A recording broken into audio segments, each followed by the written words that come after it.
আসসালামু আলাইকুম। সম্মানিত ভিউয়ার্স, আপনারা যারা আপনাদের শখের গাড়িটি নিয়ে চিন্তিত যে এর বাহ্যিক উজ্জ্বলতা বা গাড়ির পেইন্ট নিয়ে চিন্তিত, এই ভিডিওটি তাদের জন্য। তো সবসময় আমরা গাড়িটা চালনাই করি, কিন্তু এর ভেতরের ইঞ্জিনের বা ভিতরের যে প্রসেস গুলো আছে এগুলো নিয়ে চিন্তা ভাবনা করলেও গাড়ি বা শখের গাড়িটির বাহ্যিক পেইন্ট নিয়ে অতটা চিন্তা করি না।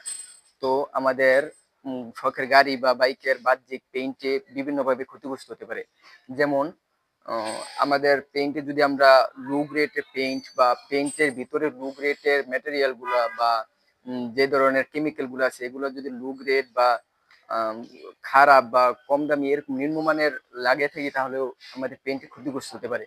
এছাড়াও আমাদের গাড়ির যে বাহ্যিক উজ্জ্বলতাটা দিন দিন হ্রাস পায়।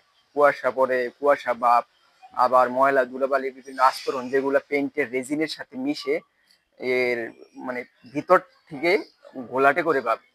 তো এগুলা রিমুভ করার জন্য আমাদের অবশ্যই খেয়াল রাখা জরুরি। পেইন্টের রেজিন গুলো আমাদের আসলে নিট্রোসেলুলোসিসের রেজিন গুলা এরকম একটা আঠালো ভাব বা এটা সবসময় পিচ্ছিল ভাব রাখতে হয়। তা না হলে আমাদের গাড়ির পেইন্টের বিভিন্ন ধরনের প্রবলেম হয়। এর ভিতরে আমাদের খেয়াল রাখতে হয় যে এর পলিশও একটা নির্ধারিত অংশ। দেখেন, আপনার গাড়ির পেইন্টে হালকা পাতলা রিমুভ স্কার্স এরকম পড়লে এরকম ভাবে আবার পুনরায় কোটিং এর কাজ করে বা এরকম ভাবে কাজ করায় পুনরায় এগুলো আবার রং করতে হয়, পেইন্ট করতে হয়, তখন আমাদের খরচটা আরো দ্বিগুণেরও বেশি হয়ে যায়। তো আমরা যদি শুরুতে বা স্টার্টিং এ পেইন্টের বিষয়গুলো বিবেচনা করি, তাহলে এটি একটু কেয়ার রাখি, তাহলে এত বড় আমাদের ক্ষতির মুখ থেকে বাঁচতে পারি।